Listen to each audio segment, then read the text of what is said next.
5 நிமிஷம் லேட்டா வந்திருந்த எனக்கு பிரஷர் ஏறி அப்படியே கிருகிருன்னு தலையை சுத்தி கீழே விழுந்திருப்பேன். நான் தான் நேத்து ராத்திரியே சொன்னேன்லங்க என் அப்பா பணம் கொடுத்துருவாருன்னு. அப்படியே தேவையில்லாம டென்ஷன் ஆகுறீங்க. நான் டென்ஷன் ஆகாம தான் இருந்தேன். ஆனா அவங்க 3 பேரும் பேசின பேசல எனக்கு மண்டைய சூடாய் போச்சு. இப்ப நான் கூல் ஆயிட்டேன். No problem. பிபி எல்லாம் சரசரன்னு இறங்கிருச்சு.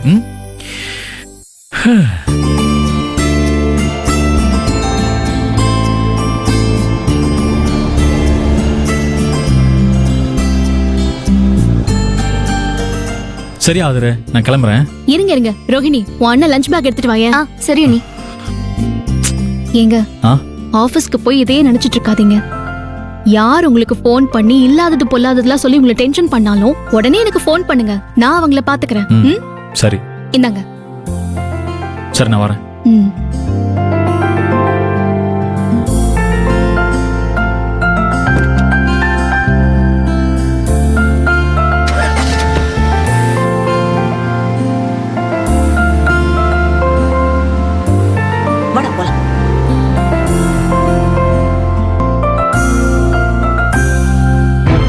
ஆதர சிவபிரகாசம் இந்த தடியன்களுக்கு சரியான நேரத்துல பணத்தை போட்டுட்டான்.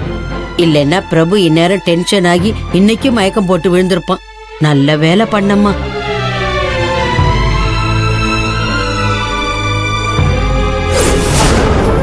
எவ்வளவுமா? 30,000 தானமா கேட்ட? ஆமா அண்ணே. அண்ணே, எனக்கு கேஷா வேணா அக்கவுண்ட்ல போட்டு விட முடியுமா? சரிம்மா.